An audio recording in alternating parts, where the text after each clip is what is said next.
Good morning. Oh, come on, we can do better than that. We're ATSU. Good morning.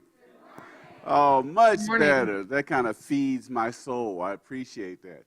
My name is Clinton Normore, and I'm the Vice President for Diversity and Inclusion at AT University. I am honored by this day every year, but honored to be at AT University as well, and honored to welcome you here. Since 2013, we've had the MLK celebration, and much of our success in diversity, equity, inclusion at AT University has been the result of having great leadership. Okay, so I not only want to welcome you on my behalf, but also welcome you on the behalf of our president, Dr. Craig Phelps, whose courageous leadership, along with our board, has allowed us to be in a position where we can win the HEED Award 7 years consecutively, where we can grow our demographics and still be excellence in education, where we can serve underserved populations and meet people where they are. That's what we're doing at AT University. We exemplify what our society needs relative to access, opportunity, and ultimately success in health outcomes. And I appreciate Dr. Phelps, our cabinet, all of our faculty and staff, and our teams that work, and certainly most importantly our students that work toward that endeavor. I cannot and will not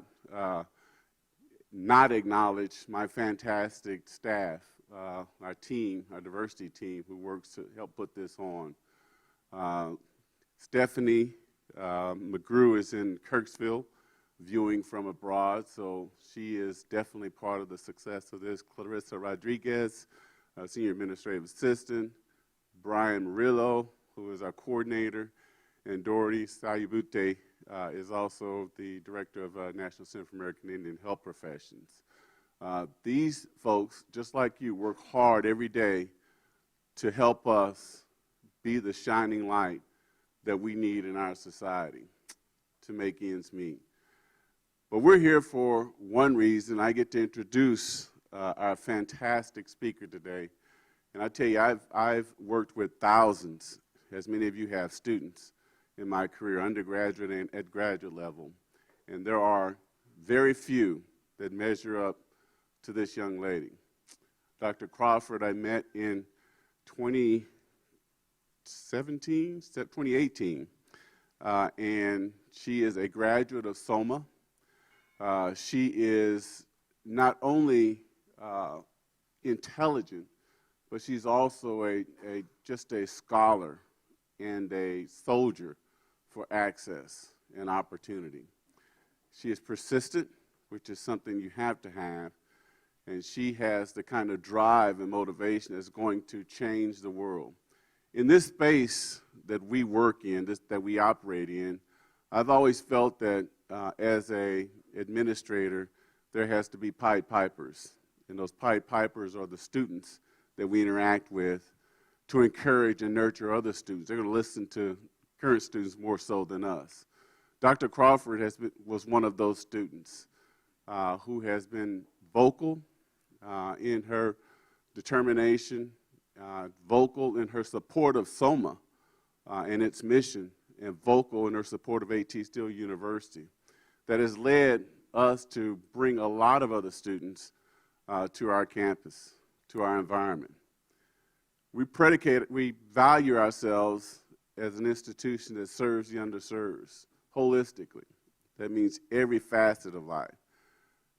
We have students and faculty and staff and community partners who also exemplify that. None more glowingly, more glaringly than Dr. Renée Crawford. Before she speaks, we're going to do something that was also instrumental in her leadership. We're going to have a land acknowledgement. We have to recognize from where we sit relative to our lands, and again, with the courageous leadership of Dr. Phelps and our Board of Trustees, the university created a land acknowledgement statement that's formal.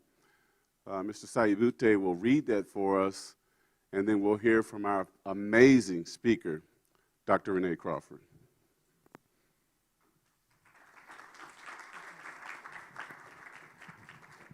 Keshe Kotanawan Dewaka. Hello and good morning. ATSU University Land Acknowledgement Statement.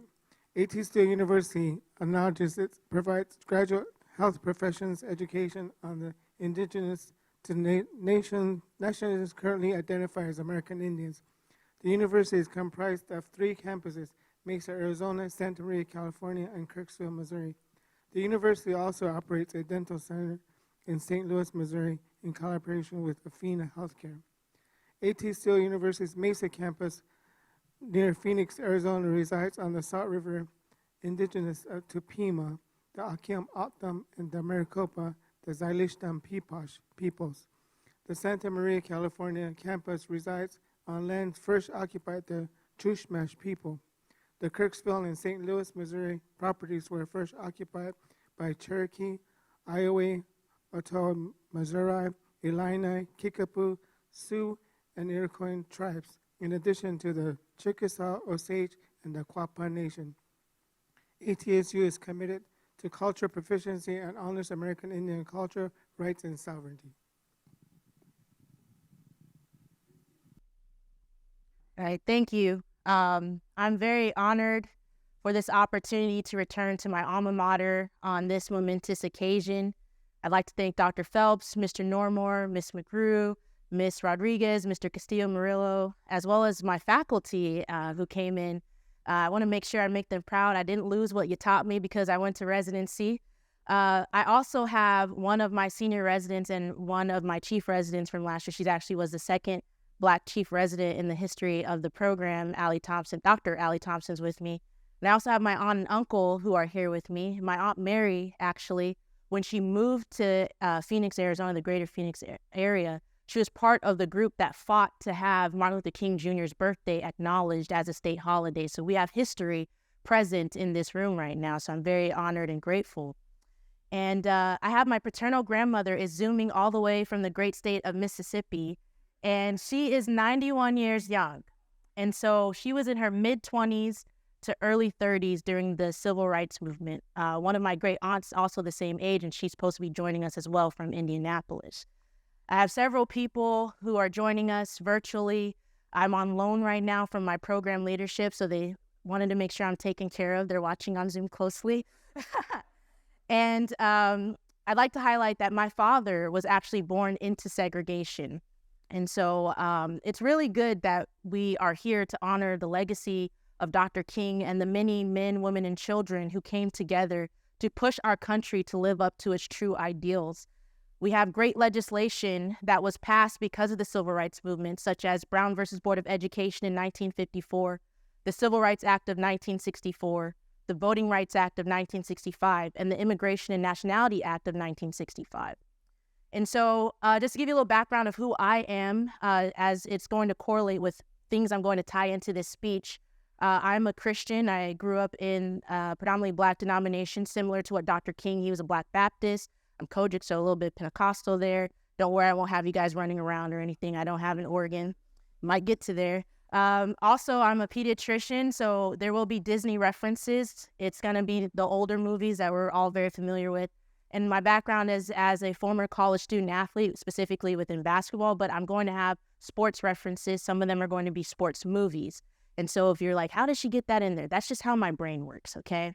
We're also going to be referencing a text, the Bible, which Dr. King really referenced throughout his speeches, as well as he truly valued with how he viewed the world. And so I want to dive into what Dr. King stated. It was March 25th, 1966. He was there to give a speech to the Medical Committee for Human Rights. The Associated Press, they quote him as saying that he and the committee were concerned about the constant use of federal funds to support this most notorious expression of segregation. Of all the forms of inequality, injustice in health is the most shocking and the most inhuman because it often results in physical death. And so we look at where we're at now, how the Centers for Disease Control defines health disparities, defines it as preventable differences in the burden of disease, injury, violence, or in opportunities to achieve optimal health experienced by socially disadvantaged racial, ethnic, and other population groups and communities. Health disparities occur across all socioeconomic status, age, race, gender, geography, disability, citizenship, language, sexual orientation, or identity. And so to give a good idea of how we got to this place, we can look at the history of how healthcare was administered, how healthcare was viewed within our country. And so prior to the Revolutionary War, physicians typically trained in Europe. But of course, when we decided, hey, we want to become our own country, and we had the Revolutionary War, we said, we don't need to go over there to train, we'll train ourselves. And so we had a fee-for-service model. And at the time, you still had slavery. And in slavery, slaves were not considered human, so there was no such thing as autonomy. And we know the father of gynecology, Dr. J. Marion Sims, experimented on enslaved infants. He did autopsies, and he also experimented on enslaved women without their consent, didn't use anesthesia. And so for all the women in here who have to endure pap smears, can you imagine someone coming up with the speculum on someone without actually utilizing anesthesia? That is, wow. That is very painful for all the women in here who have had to endure that. And so there was no such thing as that. And when Andrew Taylor Still comes onto the scene and to develop osteopathy, comes up with that philosophy in 1874, this holistic approach. But unfortunately, even though his school opened in 1892, that's Kirksville, where our mothership campus is, the first Black osteopathic physician did not graduate from our school. They actually graduated from another school, and that wasn't until 1921. And so following the Civil War, we have a separate but equal ideology. And so hospitals were built based for the indigent, and then you also had the wealthy had their own hospitals, and certain races, ethnicities, and religions. And so 1920s, hospitals started saying, hey, the cost of doing business is going up, but we'll allow for a prepaid service. But again, if you weren't from that race, if you weren't that ethnicity or religion, you could not use that hospital. And 1930s, employers started sponsoring health insurance because they knew if they could keep their employees healthy and safe, they had people able to work, but also it was competitive business. But if you weren't white or if you weren't the right ethnicity, you weren't able to get those jobs. Even if you were able to get those jobs, some of those hospitals who took that insurance still wouldn't see you. And so until 1954, healthcare, health insurance, the concept of how hospitals operated correlated with the Jim Crow era. So if you were Black, if you were poor, you lacked access to care you actually needed unless you submitted yourself to research and teaching purposes. And so people just said, hey, this is the only care that I can get. And they were willingly putting their bodies in that space without truly understanding what was being done to them or for them. And so you had Protestant, Catholic, Jewish, Irish Catholic, Italian Catholic, German Jewish, Russian Jewish hospitals that permeated the North with a few Black hospitals. And then in the South, you had hospitals that had the white beds, they had the Black beds. If the Black beds were full and you were a Black patient, they weren't going to let you use the white beds. You had to go travel miles to get to another hospital. Dr. King described a story in which an automobile carrying several members of Negro college basketball team had an accident on a southern highway. 3 of the young men were severely injured. An ambulance was immediately called, but on arriving at the place of the accident, the driver, who was white, said without apology that it was not his policy to service Negroes, and he drove away. The driver of a passing automobile graciously drove the boys to the nearest hospital, but the attending physician belligerently said, "We don't take niggers in this hospital." When the boys finally arrived at a colored hospital in a town some 50 miles from the scene of the accident, one was dead and the other 2 died 30 and 50 minutes later, respectively. Probably all 3 could have been saved if they had been given immediate treatment. And so the Hill-Burton Act was passed in 1946, which allocated federal funds to states for construction of hospitals that did not discriminate on the basis of race, color, or creed, but it allowed a provision for separate but equal facilities. And so that provision wasn't struck down as unconstitutional until 1963. Then you get the passage of the Civil Rights Act of 1964, which states, "No person in the United States shall, on the ground of race, color, or national origin, be excluded from participation in, be denied the benefits of, or be subjected to discrimination under any program or activity receiving federal financial assistance." Medicare and Medicaid get passed in 1965, another way to attack segregation in the rural South. But I want to highlight that the same people who were physicians, dentists, occupational therapists, physical therapists, speech-language pathologists, audiologists, before the passage of key civil rights legislation, they didn't leave the profession just because legislation came into play. They still were preceptors, they still were deans, they still were clinical instructors, they still sat on admissions committees. Now, physician assistants They didn't have their first class of students until 1965, but the same people who taught them, if they had certain views prior to Civil Rights Act legislation, unless they had Damascus Road experiences where they had an internal conversion to say, I'm going to do what's right, they weren't going to change their practice. And so that was passed along in the apprenticeship model of how we practice medicine. And then you get the Patient Protection and Affordable Care Act of 2010, also known as Obamacare. So you get more people gaining access to affordable health insurance. You're expanding Medicaid. And so more people today have access to health insurance, but less access to subspecialists, especially if they live in rural communities. So they have an insurance card, but they have nowhere to go. And certain places don't take Medicare as well as Medicaid. So you still have those with insurance who are technically underinsured, and you still have a population that's uninsured. The Seattle Times released a publication on December 21st, 2023, where they stated mental health therapists are reimbursed, their reimbursement rates are impacted by zip code and licensure, which is why most take cash versus insurance. And it was noted that if you were in a poorer zip code, you were reimbursed at a lower rate. And someone commented, wow, they're bringing redlining into medical care, meaning they're basically saying, depending on where you live, that's how much we value you in terms of reimbursement.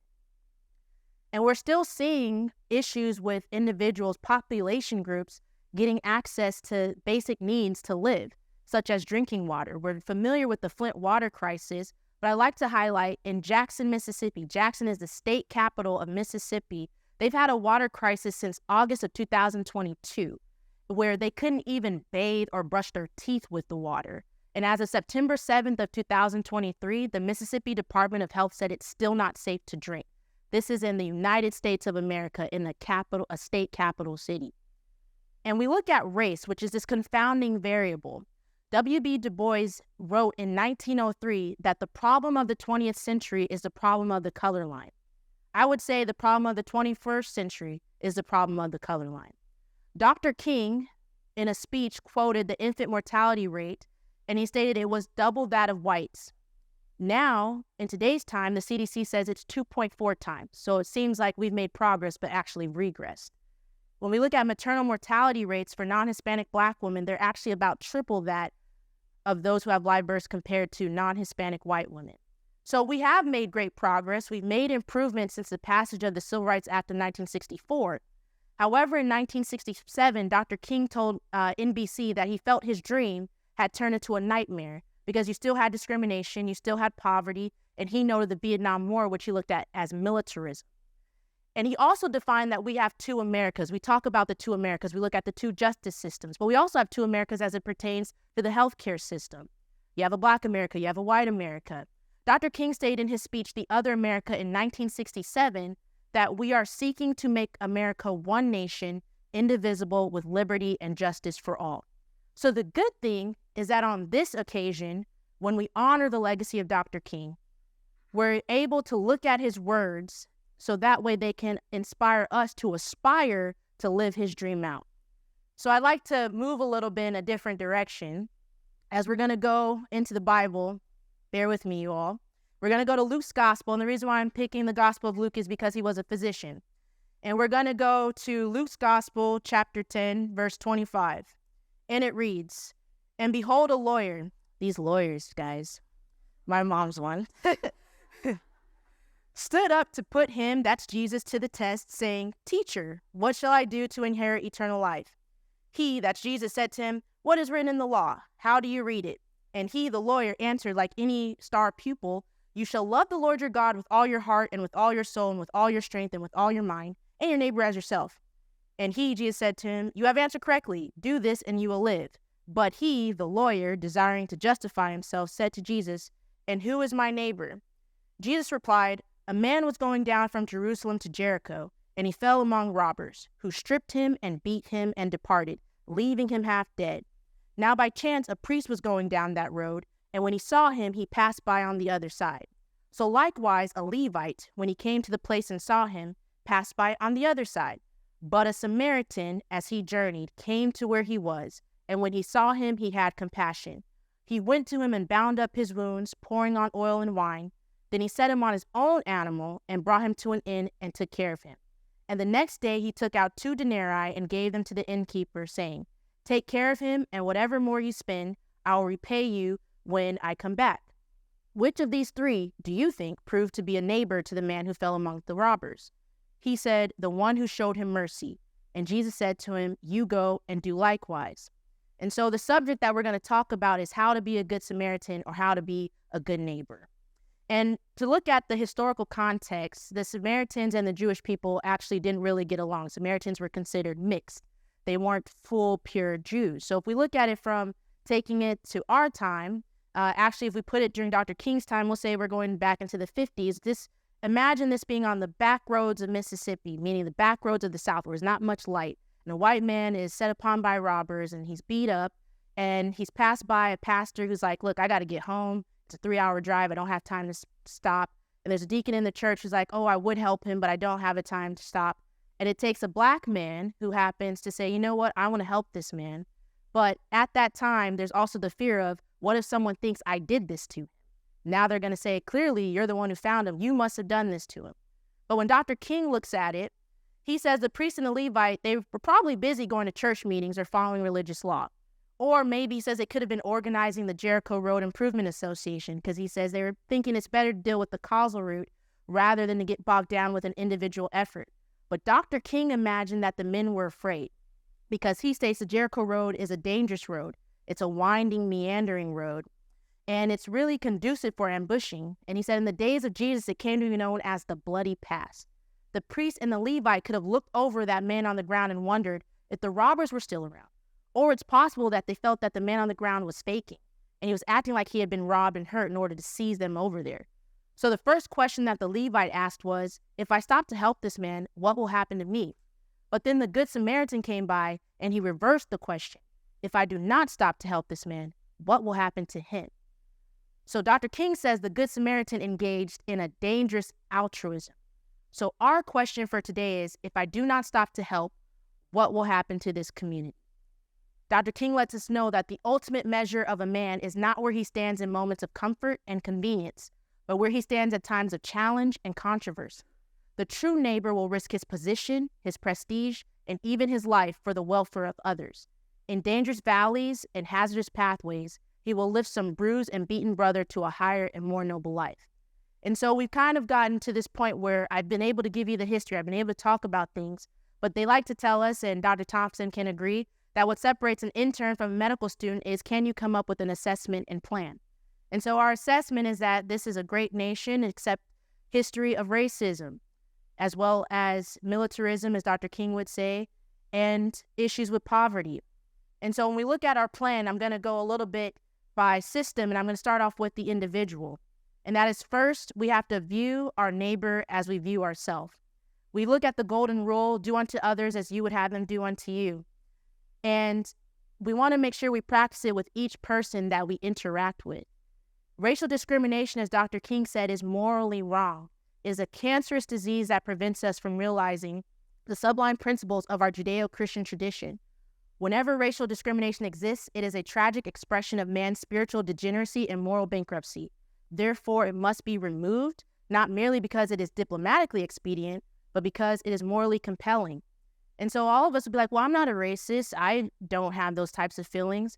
But if you have a visceral reaction to when you don't get a job, a promotion, or your child didn't get that acceptance, and the first thing that you think is, it had to be because they're not a minority, they don't meet diversity, they're not into the DEI. If you have a spoken, unwritten rule that your children are not to befriend, date, or marry someone because of their race, ethnicity, if you don't respect people in leadership because of their race, ethnicity, gender, or religion, you have to do a gut check, because out of the abundance of the heart, the mouth speaks. And so it takes a true sense of self to do that gut check and to have accountability and to address those implicit biases. When you have patients who don't speak English and the first thing out of your mouth is, oh man, I have to go get an interpreter and it's going to slow everything down. And so you try to rush through that encounter, that is going to affect their care. And next thing is, you want to build rapport with your patients. If you truly love somebody, when you like somebody, especially, take you back to when you were in middle school, when you like somebody and they happen to like something you didn't have any clue about, all of a sudden, this person's into BMX bikes. All of a sudden, I got to have a BMX bike. I got to have this. I need to go with them, because you want to get to know them. And remember the Titans. If you're not familiar with that movie that stars Denzel Washington as Coach Boone, the story The premise of it is that you have the Virginia public schools are starting to desegregate in 1971, which again, 17 years after Brown versus Board of Education. And they have the team, they say, hey, this team is going to be coached by Coach Boone, Denzel Washington's character, because we need to have one black coach amongst all our coaches. And so the school and the players are divided because they're like, hey, our coach is now not going to be with us. But Coach Joe said, I'm going to stick with the young men and I'll be there. As they're getting on the buses to go to their summer camp, they're already segregating based off of race. Coach Boone's looking around, he's seeing what's happening in front of the parents, and he goes onto the buses, gets them off the buses. He said defense in that bus, offense in that bus, because he knew that they had to be forming a team depending on the side of the ball they were playing, not by race. And then he also sees that they're still not getting along. So in a lunch scene, he tells them, each one of you will spend time every day with a teammate of a different race. You will learn about him and his family, his likes, his dislikes. You will report back to me until you meet every one of your teammates. Until that time, we go to 3-a-day practices. You see the players grumbling, shaking their heads like, oh, you got to be kidding me. And he says, you continue to ignore each other, we'll go to 4-a-day practices. Next scene that you see, he's taking his team on a run to Gettysburg. And he gives this quote, I don't care if you like each other or not, but you will respect each other.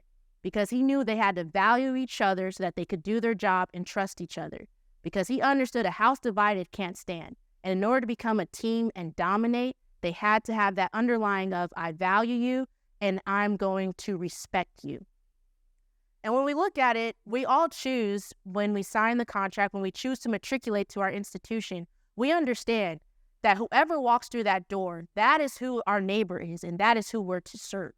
And so you can choose to practice wherever you want, but demographics can change. That doesn't change that whoever walks through that door deserves your best. And so Dr. King, the reason why he likes to say to love instead of like, you can fall out of like with someone very easy. Sometimes you don't like your kids if they're throwing tantrums. You don't like your siblings if they're picking on you, but you still love them. You still will always do that. And that's because love is a verb. For us millennials, we grew up, verb, it's what you do. Love is an action. And we know about the love chapter that's in 1 Corinthians chapter 13, verses 4-7. It states that love suffers long and is kind. It does not envy. Love does not parade itself, is not puffed up, does not behave rudely, does not seek its own, is not provoked, thinks no evil, does not rejoice in iniquity, but rejoices in the truth, bears all things, believes all things, hopes all things, and endures all things. And so when you commit to learn to love and you commit to serve, you're committing to anyone who walks through that door.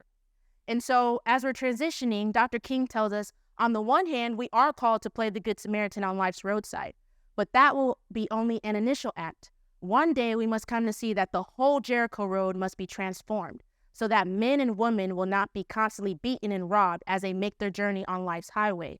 True compassion is more than flinging a coin to a beggar. It is not haphazard and superficial. It comes to see that an edifice which produces beggars needs restructuring. And so this gets me to my next system, which is systemic. It's the Jericho Road. And so growing up in school, we always, placed our right hand over our heart and we said, I pledge allegiance to the flag of the United States of America and to the republic for which it stands, one nation, under God, indivisible, with liberty and justice for all. Now, I wanted to look up some definitions because people kind of get them twisted when they talk about things. So I looked up Webster's dictionary. It defines liberty as the power to do as one pleases, the positive enjoyment of various social, political, or economic rights and privileges, the power of choice. Webster's dictionary defines justice as the quality of being just, impartial, or fair, the principle or ideal of just dealing or right action. Right now, diversity, equity, and inclusion, DEI, is in the crosshairs. Everyone has a comment on it. Everyone has something to say. I saw someone stated DEI needs to DIE. So I said, let me look up why they have beef with equity. So I looked up Webster's dictionary for the definition, and it says, equity is justice according to natural law or right, specifically freedom from bias or favoritism. For those of you who had to learn the preamble to the Declaration of Independence, it states, we hold these truths to be self-evident, that all men are created equal, that they are endowed by their Creator with certain unalienable rights, that among these are life, liberty, and the pursuit of happiness. But in order to make sure that we can achieve that, we have to use some radical faith, or as Dr. King said, some extremist faith. First is all of us are leaders. Even if you're a student, even when you're a pre-health student, you're a leader. And when I think about leadership, I think about how in Love and Basketball, the USC coach is yelling. She goes, Monica, point guards lead from the front, meaning you set the tone. A lot of times we want to take a step back, but when you abdicate your role, something else has to fill it. And so let me tell you another illustration. So I'm going to take you into The Lion King. So in The Lion King, Simba is living his best life with Timon and Pumbaa. Hakuna Matata, they enjoying themselves. Nala's searching for food, and then she runs into Timon and Pumbaa. They're screaming, wait, don't kill us. And then Simba rolls up, and then he's like, whoa, Nala, it's cool to see you. She said, it's good to see you too, Simba. It's so good to see you. Because Scar is running things, and he is a horrible king. And she's telling him, we need you to take back the throne. But Simba, because he's having an internal conflict, because he's like, wait, I can't go back because I killed my dad. And she's not understanding why he would abdicate his role, basically saying, y'all can do what you want. I'm good with me and my crew. But then it takes a certain monkey named Rafiki who finds Simba and tells him, I know who you are. Simba's like, no, you don't. He said, you're Mufasa's boy. And Simba has he knows who my dad is. And Simba realizes that he's the rightful king. So he makes the conscious decision. He says, I have to go back home. Now, I'd like to segue into Timon and Pumbaa could have said, cool, Simba, go do what you got to do. We're going to Hakuna Matata. When you're free, come join us. But, we don't mess with lions like that or hyenas. We don't want to get eaten. But Timon and Pumbaa were 10 toes down because they loved Simba. So they showed a source of allyship that said, we'll go with you, knowing that they were going up against some lions and hyenas, and they're the prey. And because they did that, they also had a seat at the table. And Mr. Normore says, if you're not at the table, you're on the menu. So they made sure, oh no, we're not getting eaten after this happens. And so when Simba comes back and he reclaims the throne, you see that the Pride Lands return to their full glory. And so if you're uncomfortable and you're upset and frustrated with how your profession is going, with how things are going, but you've abdicated your role, it's okay to say, look, I know I might have made this mistake by taking a step back, but now I'm bringing some people with me that I got to know, that value me, and we're about to change things up real quick. Because if there are some Simbas and some Nalas and some Sarabis out there with some Timon and Pumbas and you got little Rafiki over there, you can really bring some good change and actually see that you have the rain coming and you actually have food growing. I know I went really deep into it, but I really like the Lion King. So being a leader includes being a servant leader, meaning how can I help? Sometimes when we want to go into communities, we want to tell them, I know theory. I have a good theory that's going to help you. But the communities are like, that's not going to help us. You can't come in here saying all that type of stuff. We know what we need. You want to actually include communities and partner with them. We like to call it at Phoenix Children's shared decision making. And so one of my favorite medical shows is called New Amsterdam. And Dr. Max Goodwin's the chief medical officer. And he always goes up, how can I help? How can I help? Well, in one situation where he wanted to help, it happened to be with a barbershop. And he wanted to help to make sure that they were screening the Black men who were serviced there for high blood pressure. But there's a scene where he starts talking and it turns everyone off. They're all like, he gets kicked out. And the barbershop owner's like, man, I didn't have you come in here to not create a safe space for them. They're here just trying to get away. And so he goes back to his office and he talks with one of his doctors who happens to be Black. And he's laughing in his face like, bro, why did you do that? He's like, I thought I was helping. And he said, you actually weren't, because you came in and you thought you were the one who needed to do it. So Dr. Goodwin, he has this revelation and he goes back to the barbershop owner and he goes, I'm not here to cause trouble, but I know what people need. He said, will you do the screenings for me? And he said, you know what? I can do that. And so that community, yes, it's a fictional community, is actually getting helped because Dr. Goodwin decided to take a step back and go, what can we do together in partnership? Now I'd like to get into, as we talk about education. There's a lot of things that are in education. But first, I'd like to say Albert Einstein, he defined insanity as doing the same thing over and over and expecting different results. So we can't expect to change things by doing things the way they've always been done. So I'd like to hit on admissions. Affirmative action, unfortunately, as it pertains to race, the Supreme Court shut that down. But it actually did a great job when it came to helping women get into higher education, especially the health professions. My class, the class of 2020, was infamously 70% women. That got changed real quick to parity of 50-50 the following year. but you see more women matriculating into our health profession schools at a higher rate. So affirmative action has been working, and it helped get those from groups, as Mr. Normer defines as historically underrepresented groups, which are Black, Hispanic, Native American, Native Hawaiian. But it never caused it to actually have parity with the percentage in the population. And so now people are viewing it outside of these walls in the community. Well, you're taking a spot away from someone more qualified. Well, when I look at it, I go, I've never heard of, in recent years, any health profession school going under. Whenever there's trouble, people are calling, legislators come into play. They're like, what do you need for success? Because we know the graduates you produce, they're going to help our workforce. So if we're going to expand class sizes, if we're going to have new schools opening, why don't we expand access with admissions? We're not taking spots from someone when they weren't even there in the first place. And you're literally looking at communities that are underserved are more likely to have graduates from Black, Hispanic, Native American populations serve them. And for rural communities, Native Americans actually serve rural communities at the highest rate. And so we can't be afraid to select for students who fit the mission of our institution, because they have a higher likelihood of fulfilling the mission of our school. And if we ever get concerned of, well, how are we supposed to do that? We have 4 historically Black colleges and universities who have been practicing this type of admission since their founding, and 2 of them have been around since the late 1800s. So I don't think we're struggling to find help in that space. Other ways to look at things is how we do our curriculum. We know that race is a social factor, not a biological factor. So we want to ensure that we're not teaching that in a way that is propagated, so that when we go into clinical practice, we're actually able to critically think and go, my patient might be higher risk for these things, such as preeclampsia, because of what she experienced growing up as a Black woman in the United States, versus her being Black causing her to have preeclampsia.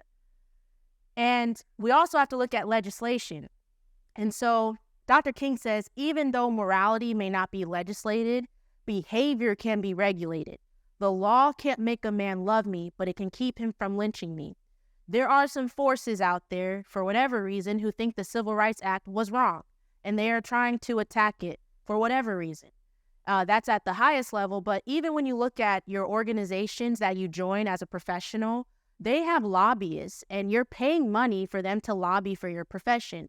So why not have them lobby for what our patients need, what our students need?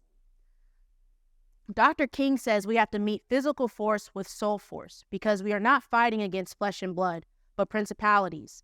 And so there has to be a sense of urgency, because as Dr. King told us, justice too long delayed is justice denied. A wise man said, I'm for truth no matter who tells it. I'm for justice no matter who it is for or against. I'm a human being first and foremost. And as such, I'm for whoever and whatever benefits humanity as a whole. And we also have to get to a point where we become maladjusted, or we get agitated with injustice.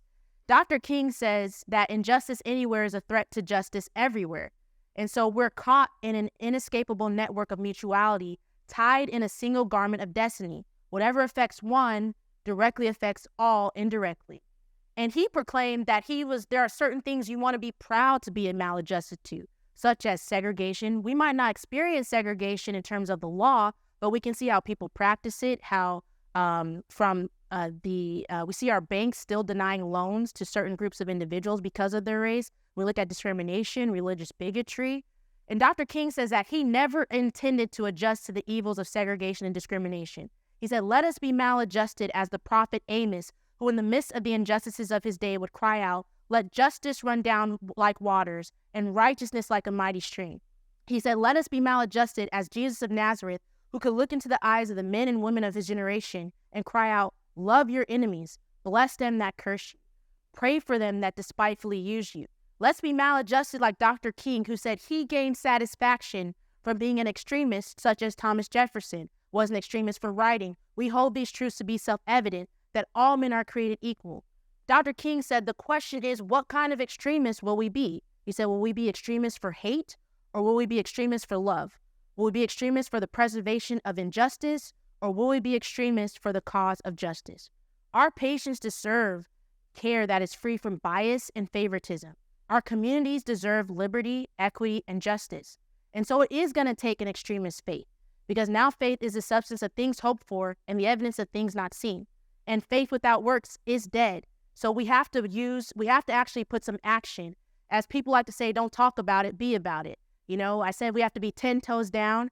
As the Gen Z would say, no cap, meaning don't say stuff and it's not true. My generation say don't be a perpetrator.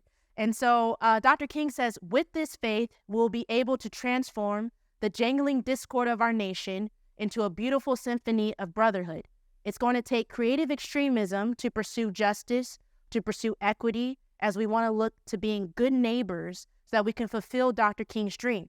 And he told us it is a dream rooted in the American dream, that one day this nation will rise up and live out the true meaning of its creed.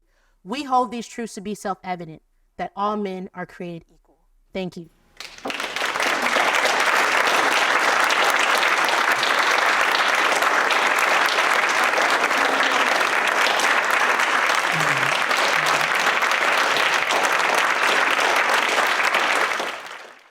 Wow. Yes. I have been taken to school. I have been taken to church before, but I've not been taken to school and church all in the same speech. Thank you, Dr. Crawford. As phenomenal. As part of, I told you, as part of our program, we always have question and answers toward the end, and I know we have a virtual audience as well. We have someone monitoring the virtual audience, so at this moment, we will take questions for Dr. Crawford from all of our audiences. Any questions?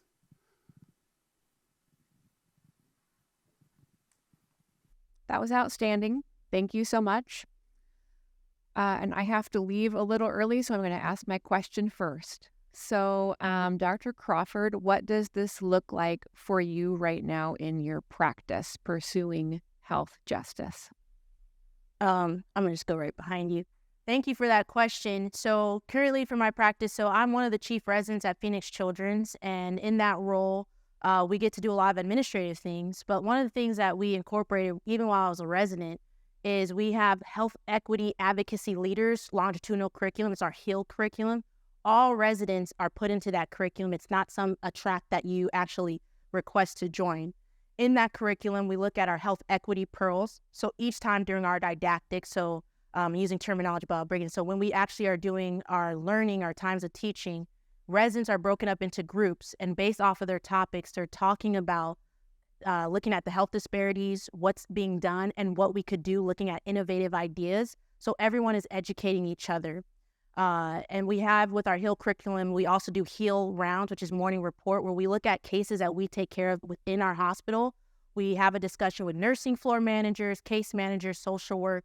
So that way we get a good idea of, we don't want to just have silos because everyone's working towards the same thing. We'll just have the best care for our patients. I'll use, for instance, we take care of, at Valleywise, a very diverse population as well as a very large refugee population. And we have, within the hospital, we have iPads, there's grants for pediatrics, that way we communicate with families. And we always ensure to take the iPads with us to have an interpreter, even if the family's like, no, it's okay. And it's like, no, I'm aware some things might get lost in translation. When they go to the CHC, which is a fairly qualified community health center at Valleywise, we have cultural navigators. Those are those who immigrate or who are refugees here. And they can also give us culturally interpretive services. And so they're a good resource for us because we serve such a large refugee population. And the unique thing about our refugee clinic is that once you're in the clinic, in terms of the families, even if they have children here, because it's easier to keep everyone together, we include them in the refugee clinic. For me specifically, I want to always make sure that I give my patients the best. I just had a patient recently where I was on the call messaging our case managers, trying to figure out calling the patient's PCP on the weekend, even while I was at home, trying to figure out how can we get this patient home. And unfortunately, within pediatrics, because our reimbursement rate is so low, we don't have home health sending nurses to Flagstaff. Flagstaff is a major city in the state, and unfortunately, we don't have that. And so our patient is hanging out with us instead of going back home. And so that is something that we see, and we can't fix it right now. We can advocate for, we need more funding, and we need to be able to provide more services for our patients who are in northern Arizona or in other rural areas, because it's unfair and it's not right that we're bound by these issues where it's like it's a money thing. And the money, people say it's not there, but you invest in what you care for. And if we say children are our future, but we reimburse them at such a low rate, but you're reimbursing, no offense to the adults in the room, we do care about adult care, but if you look at it, pediatrics is in a bad place in terms of we're not getting enough people going into the specialty, not enough are going into subspecialty care. And then you can't even provide all the services, so you're requiring people to move families to live close to where a city has a children's hospital, which is unrealistic. That's not fair. And so that is something that we have an advocacy track, which is advocating, as well as the AAP, that we have this type of funding. So I hope that answers your question. Hi, Dr. Crawford. Thanks for that talk. That was really amazing. I was virtually joining, and I just stopped in to ask a question of viewers. You talked about, the education reform that needs to happen, and just how the healthcare system overall, from all levels, is really, it's not one healthcare system. I want to ask a question more about medical education. We know that the rates of attrition and the rate at which graduates are leaving, folks that are in medical school and residency, students of color and trainees of color are leaving the profession at much higher rates than their non-POCs. So I wanted to ask how you think institutions and healthcare systems and educational institutions like SOMA can support their students of color and folks that are, the data shows that folks are leaving at much higher rates. So how can we make sure that they stay? Because they obviously need to be, we need everyone so that we can serve them underserved communities and just communities across America. So looking first at, in terms of when you matriculate, when a student joins, everyone is striving towards inclusive excellence. And so schools like SOMA that have an Office for Diversity, Equity, and Inclusion benefit from partnering with that institution, as well as promoting student organizations that already are doing the work. And so we have the Student National Medical Association, the Latino Medical Student Association, we have the Asian American Pacific Islander Medical Student Association, you have the Medical Student Pride Alliance. So you have a lot of national organizations doing the work. You just need to bring them to your institution. Like I said, it's institutions that are still able to have this now. Other institutions in different states, because of the laws they're passing, unfortunately, they're trying to strip those titles. So when you're a faculty member and you know that you're bringing in someone who might have unique needs, you don't see them as something that's a burden. You see them as what can we do to help solve this? And who are alumni who are from those backgrounds who can actually provide some insight and being willing to listen, because someone's experience is going to be different. It's not always going to be the same. Some people say, oh, my experience was great, I didn't have any issues. But who am I to say they didn't have that issue? And you can have that conversation so you can be an advocate. You don't have to be from the same background as someone to be an advocate for them. You literally just have to care. So one, it's being a caring faculty and understanding that each person that you bring in is of value and that you're trying to help them get better. And having that open door policy of, look, when you come in here, I'm going to listen. And these are the ways we're going to strategize to help you get through. Because the whole point is for the patients that you're going to serve. Dr. Allgood did not want to make me his clone. He just wanted to impart in me the knowledge I needed so that I can serve. Dr. Allgood's a great internal medicine doctor. I love internists, but I'm pediatric, so I'm not doing what he does. I like talking about Lion King, okay? I can't do that with a bunch of adults. So he's imparting in me and giving me that knowledge and creating a space where I can go to him like, hey, Dr. Allgood, I have this going on. Or Dr. Hansen, who's our biochemistry professor, actually coming in on the weekends. I remember this, Dr. Hansen, when we're studying, to say, what do you need to go over? And so it's just someone willingly to put in that work and effort. And while you're here, making sure that the environment is not exclusionary.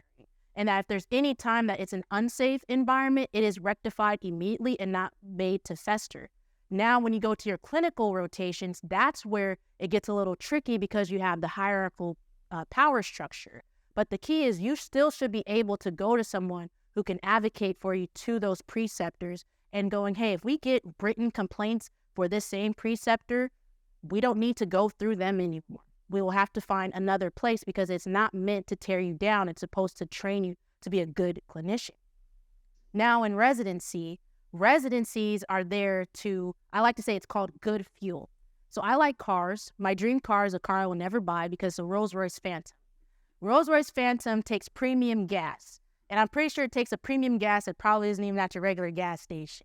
But when you cannot put like 87 into those types of cars because they won't perform well. So in residency, wherever you're doing your training, the point is to keep putting good fuel, because we want to make sure we fuel that passion that you came in with, because grit is power of passion and perseverance. So if you have that passion, you already shown you can persevere. You got through medical school. You've shown you can do that when you stuck with your training. But when I keep fueling that passion, that desire, that's going to make you go, I enjoy what I do. I enjoy the patients I serve. I'm more committed to serve and to practice as a physician when I graduate, instead of, hey, I need to get out of here, so I don't want to do patient care anymore. And it's hard because, like I said, I'm dealing with case management. I'm dealing with prior auths of why they won't let me prescribe a med for a patient who has a broken back and cancer. I'm like, how are you going to tell me? I'm the person seeing them. You're not even seeing them, and you're not even the same type of doctor as I am. And those are the things that can burn you out and make you frustrated. But if you are in a place that values you, they will ensure that it is a great learning environment for your success. Because you succeeding, one, is a positive reflection on them. Number two, the patients you're going to serve. The people who are working in the training grounds, they can only serve so many patients. So I look at it from good coaches want to be able to say, I've got someone better than me coming. I just can't wait till they get out there and they're able to do their job. They're coming, they're learning, they're doing this.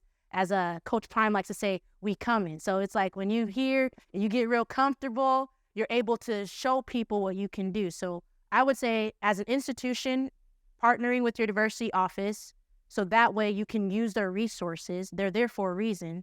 When you're a residency program, fellowship program, do the same thing. You have GME dedicated to that. And don't be afraid to implement those practices. They're there for a reason. They're evidence-based. It's not like Mr. Normer is coming up with stuff out of the blue. He's got years of experience with this.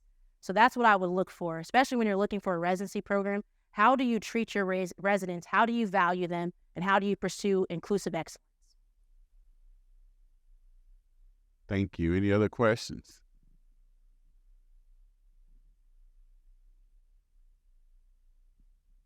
Like all the other questions, I have to point out that I thought the talk would be good, but wow, I mean, it was real intense and inspirational.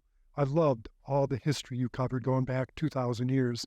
But what I'm curious about, you also mentioned this diversity, equity, and inclusion, and that there is this backlash against it. I wouldn't ask such a complicated question, but you were very complicated to begin with. So do you have any suggestions about trying to deal with people who are opposed to the idea, this backlash, which is, I think, has become a pretty big movement in the United States? So I would say that's why I went to definitions, is how are you defining these things?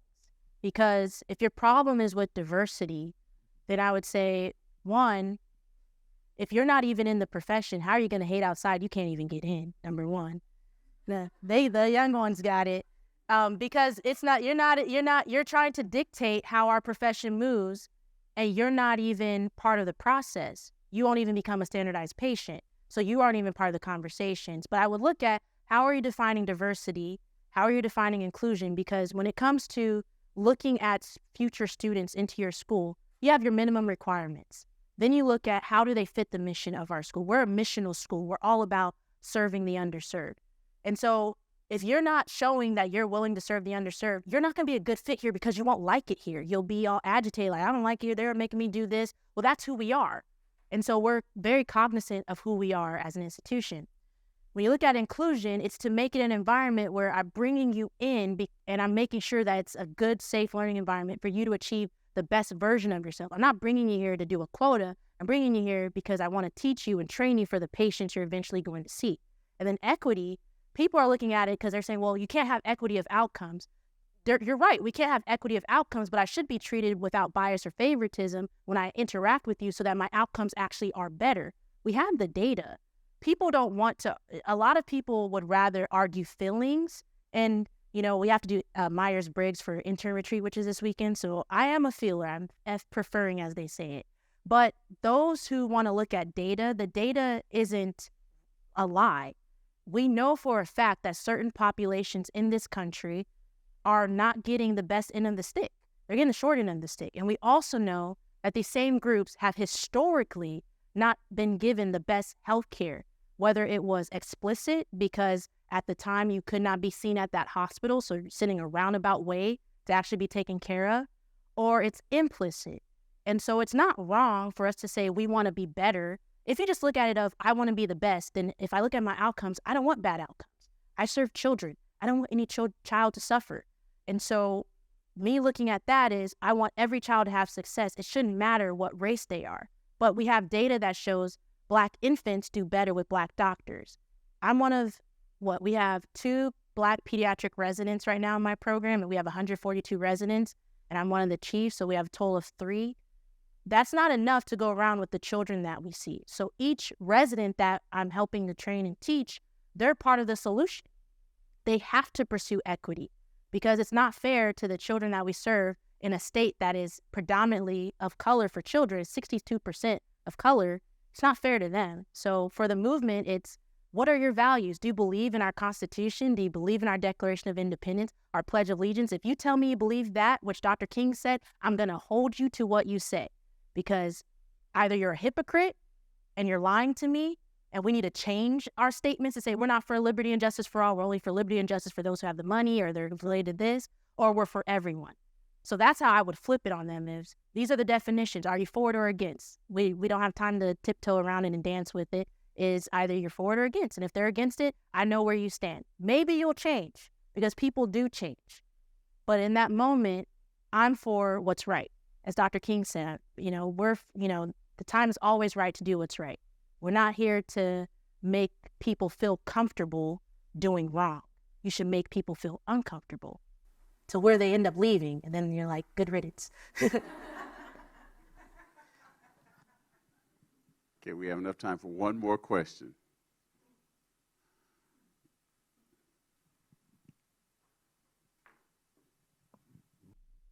This is not going to be a question. This is going to be a compliment because this is my niece. And as she started out, this is a family of scripture, Jeremiah 29:11. For I know the plans I have for you, declares the Lord. Plans to prosper you, not to harm you. Plans to give you hope and a future. Around 4 or 5 years old, Dr. Crawford said to me, Auntie, I'm going to be a doctor one day. And I just said, what kind of doctor? She said, a baby doctor. When I stand here, I am so just filled with so much joy. And I want to thank you, Dr. Phelps, and this university, everyone in here for being here today. Because I grew up in the 50s. I remember first grade being in an all-white school. I was not allowed to sit in the reading circle with the white kids. But it takes a village. Doesn't say black, white, brown, yellow, green, red, the village, each and every one of us. And that DNA that she has in, because let me tell you, my circle got bigger with all the white kids wanting to sit with me. And I am just so grateful that my niece, Dr. Renée Crawford, was able to come here and be herself and be the woman that she is, African-American, Black, I don't know what they're calling it these days, but I know that I'm proud of you, and Dr. King would be proud of you as well. Thank you.